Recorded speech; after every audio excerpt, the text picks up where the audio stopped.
Hello and welcome everyone. My name is Jeff Olson and I am a former professional athlete. I competed a long time ago in a galaxy far, far away in the 20th century.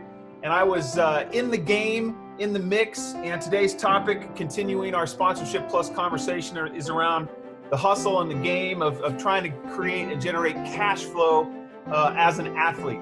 The world has changed. The way people make and earn income has changed. Sponsorships have changed. And, I never knew what an entrepreneur was when I was an athlete, but as it turns out, being an entrepreneur on the field of play is what they call an athlete. And an entrepreneur in the business world, I think, is just an athlete in the business world. And today we have a special guest. We've been having a conversation about sponsorship for a couple of years now. Jeff Taylor, the man, the myth, the legend of NPC Colorado, deals with sponsorships a ton in a sport that is really geared, I think, to maybe help athletes begin to think a little bit differently around how to monetize their influence. As we like to say, athletes have influence, and in this day and age, influence is a thing, and how you turn it into something that has economic value, I think, is there for the taking. Sponsorships historically have been kind of third-party arms-linked transactions where you rent out your own influence. Talk to us a little bit about 25 years ago when you got in the game and when you started working and doing these events, where sponsorships, cash, and I'm talking cash. Let's be real here. One thing is to get swag. Another thing is to get, product, but the end game is for any athlete to get cash flow. So let's focus maybe our attention on cash flow and talk about kind of the 20-year cycle and where we find ourselves today. Give people a little bit of history for the new young punks getting in the game today on where we've been and where we are today. Sure. Well, that's an easy one. Years ago, up to maybe 5 to 10 years ago, there's a couple of major brands that were sponsoring some of the top Olympians, primarily the bodybuilders, the male bodybuilders. And so they had huge contracts and they were the elite of the elite. There weren't very many of those sponsorships, and they kind of filtered down to a couple of other levels. But really, since social media has exploded, that has really changed the game. Those sponsors aren't offering those kind of big cash sponsorships per year for these athletes any longer. And so what's actually happened has been probably good for the, athletes down a few rungs, because now they're all kind of equal depending on what their social media reach is. That's become a more important measurement of success. Of course, if you win the Olympia, that's a little different. Maybe the top 10, but beyond that, there's, and I'm talking about the men, and maybe the top 3 women are the most recognizable names, and beyond that, there's a lot of work to be done just to be able to keep the money flowing. It's tough. It's a tough sport, and it is. So many sports are like this. It's not the only one, because it's expensive, as are, not as bad as motocross probably, or some of the ones where you have to have machines tuned all the time. But your body's a pretty expensive machine in this business, and requires a lot of food, and that's a pretty expensive commodity for most of these athletes. Just alone, not to mention regular living expenses. You're exactly right. I mean, athletes are competing longer. The cost of competing has increased. And if you're not, I was fortunate enough to be able to get cash sponsorships when I was an athlete. But as you said, with the advent of social media, I still meet today, a lot of athletes at a very high level have a really large social media following also, but they have yet to figure out how to monetize or commercialize and turn that asset of influence at a tribal level into an economic, value for their audience. Right. And you had said to me when we first started chatting about how to bring some more entrepreneurial thinking to the bodybuilding community, that you have athletes coming up to you all the time talking to you, how do I get a sponsor? How do I get sponsored? Is that increasing? Is it decreasing? Are they still just trying to get swag, or what's the typical conversation you have around sponsorships with bodybuilders today? Well, my conversation is more with sponsors. Okay. Who tell me what the athletes are asking them directly. And that's the first number one major error for anyone trying to get a sponsorship, is to go up and whether it's an email, talk to someone in person, or a phone call. Hey, look, I want a show. Now I need to get sponsored. Almost like it's your right. And I tried to educate my athletes on a little business 101 to really understand that the sponsorship of athletes is pretty far down on the totem pole. If you're a supplement company trying to brand your business, grow, well over half of your money that you make is going to go back into product. Well, now if you're trying to grow your brand even more, now you still have to pay all your people that you're paying staff-wise, and rent for your space and utilities and all the insurance and everything you need. So I don't think people totally understand, and of course they don't, because they work for someone else and they haven't had to run their own business before. There's a lot of expenses, and it's a long time before you get to the point where you're have the luxury of hiring an athlete on. So even for successful companies that are doing huge numbers, it's with huge numbers comes huge growth. They still have to put more money back in, that same amount of money to build their next round of products, and they're always developing new ones. So that's there's not much left is the problem. It's a bit of a paradox. Best of times, worst of times, right? I mean, you've got this sort of democratization of influence with social media that really gives. You don't even have to be on the podium. If you've got a good vibe, a good personality, you've got some good traction in the social media space. You may not even be a podium finisher at a pro or a regional level, but you've got influence. And I look at the sport of bodybuilding, and here are athletes that are just out as a billboard, walking billboards of, or at least the perception is they're walking billboards of health, and health outside of the bodybuilding bubble is in desperate need in our culture. And here are these, walking billboards of health. And how could you help an athlete take that influence? Because I'm guessing, and I'm imagining, like any athlete in their community, they've got a bit of a tribal following, and they're leading on the field of play. How do you help get that brain to how can I lead, in the world of business and helping athletes think like business people? And so, what are some things that you're counseling athletes to do today? And then we'll walk into kind of the dynamics of Sponsorship Plus and how that's a little bit of a different animal.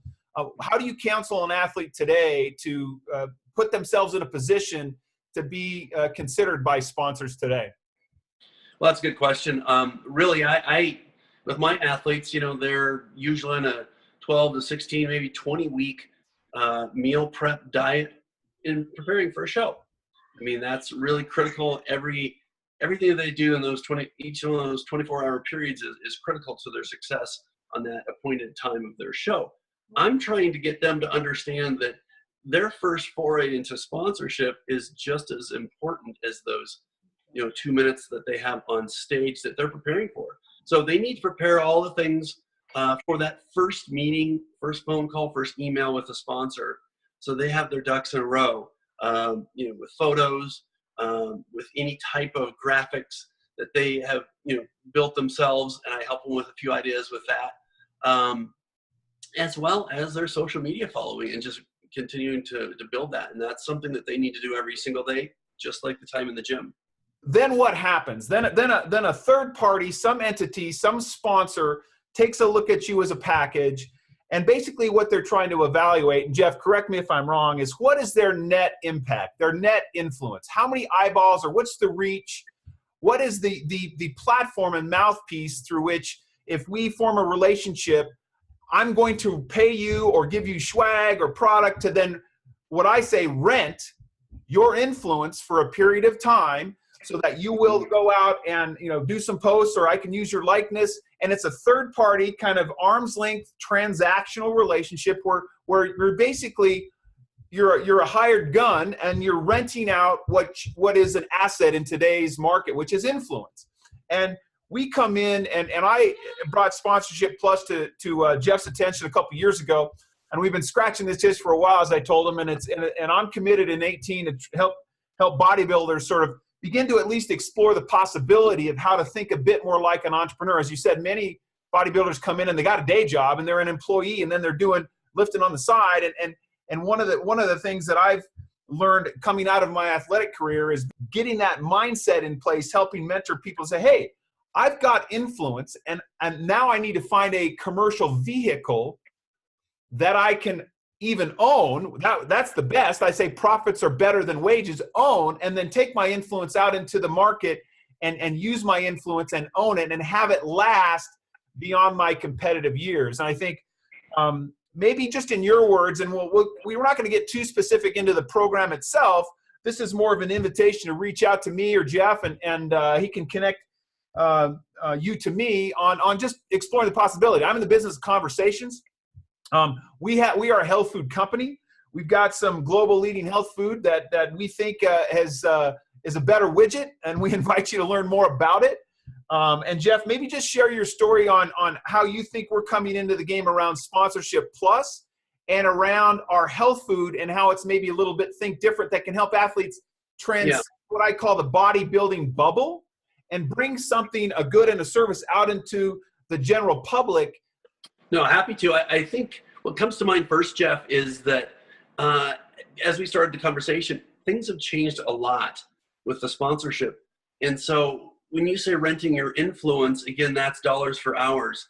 And the problem with that is that when their influence is rented, probably the primary way that a lot of athletes get sponsored on a lot of lower levels and even up to some of the higher levels is using their influence on social media to sell a product. So they're essentially salespeople.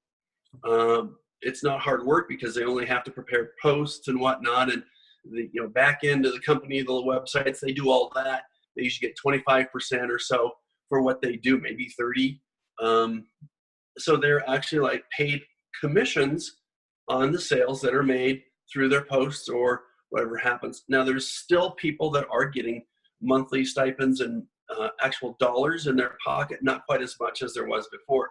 But again, that's so limited, and every year is different. You get a new accounting team in a company the next year, and all of a sudden you're done. Not because you did a bad job, but everything changes. It's like that in this business. It changes so quickly. So I do like our conversations. What I like about it is that being able to create something that has a lasting ability to pay you and help people. Jeff, my whole thing, and I know you are too, is like about helping people. I mean, I'm sending out like a free, 10 questions to ask before you hire a competition prep trainer.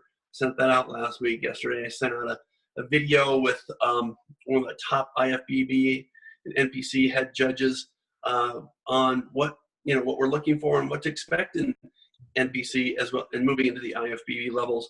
So I'm all about helping people. I want people to reach their best. But you know what? Sometimes you can't get there if you're broke. That's a problem. I mean, and it's hard. This is, like I said, an expensive sport. No one can quit their day job usually. But if you can have something supplemental that will help you pay for some of your own costs, that's critical at the very least. Even if you can pay for, some of your supplements and protein powder with a sponsorship, that's great. But what if you went a little bit further than that? You could actually pay a few dollars, and that'll help you get to the shows that you want to get to, pay some entry fee, all those kind of things.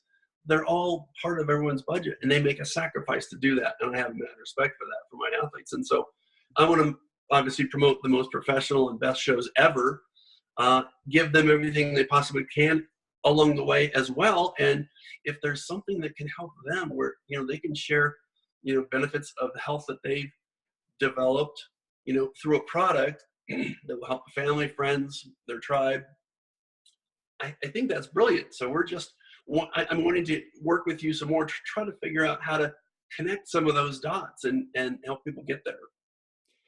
Well, I look forward to that. And let me just kind of close by giving the athletes that are listening in an invitation to learn more. I come at it from an athletic perspective, whether it's on the field of play or it's in business. And whenever I talk to athlete, I first have to offer them something of value for their physical performance in their sport. And so one of the areas that we're coming into sports nutrition is maybe a little bit different than the traditional conversation around macronutrients.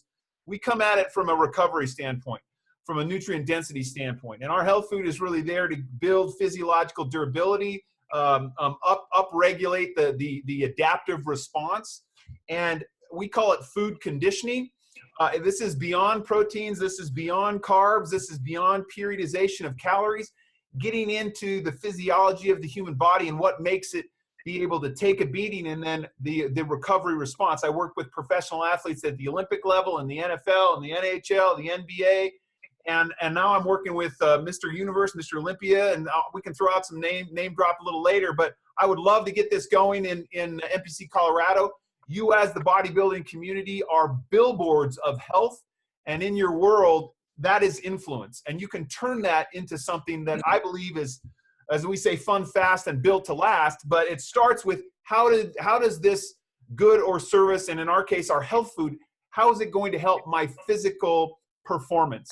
I invite you to reach out. We can send you a bunch of information, and I would look at this through the lens of how's this helping my performance first, and then being able to understand is how does this work for those that I care about, and how can this be something that I can take and then market to outside the bodybuilding bubble. I've spent a little bit of time in the NPC Colorado community, and it's a bit of a bubble. We're kind of talking amongst yourselves, but you are all, as I said, these ambassadors of health. And we offer a way to kind of go beyond the bubble and take this message of good health and higher ground, which our country is desperate for, which you guys really symbolize, out into the broader community and turn it into an enterprise that's built to last. So we come at it from human performance and recovery. And I know, Jeff, you've been using our health foods for a few years now. Maybe just share with the group kind of how it was brought to your attention through your physician, and then we'll close. Yeah, actually, we had the girl's immunologist said they just need to be on a good multi, and he recommended Juice Plus. And I was like, oh yeah, he's probably selling it or something, right? No, he said, just find somebody. I don't sell it. I don't have anything to do with it. I just think it's a good product, and it's a good foundational product. And, and that goes hand in hand with what, 7-time Mr. Olympia Phil Heath always says. It's like, well, don't even start this until you have your basic vitamins foundation set first before you add on your BCAAs and every other supplement that you can imagine. Got to have the bases covered. That's fantastic. I say human performance nutrition is a higher form of sports nutrition because it fuels for physiological performance first, and that just the basic core health, so you can beat your body and recover fast and do it again. And so we invite you to learn more about that. I want to thank Jeff. We look forward to seeing you all on stage in 2018, and God bless everyone. Have a great New Year. Thanks so much, Jeff. Happy New Year. Thanks, Jeff.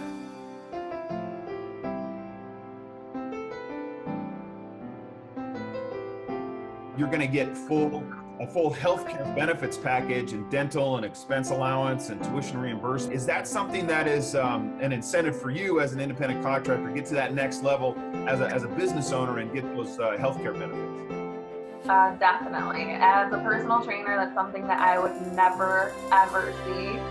So the fact that I can not only have that for me, but for potentially my family one day as well is a huge, huge motivation for me. And honestly, just give it a try. It's something we all know we need, and you don't know how beneficial it is until you try it. And obviously on the surface level, it's going to up your workouts. You're going to be able to train harder than you trained before. You're going to see a lot of changes that you didn't know were possible, and you're going to start doing things that aren't normal for bodybuilders, especially in prep phases. You're not working at your body's fullest potential, and you're really, really cutting yourself short in terms of your physique and your conditioning.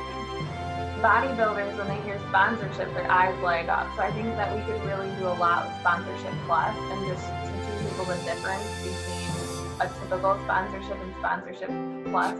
Where with Sponsorship Plus, like, how much can we make a month with Sponsorship Plus? It's so much bigger. So I think teaching people a difference of you can own your sponsorship or you can be rented by somebody it's very, very powerful. And in reality, a sponsorship looks cool. When you're on social media and then you're on Instagram and you're like, look, I'm a sponsored athlete. It's like, oh, I've made it. That's just how they how they think, So I think going with Sponsorship Plus is really gonna open up the door to be able to show them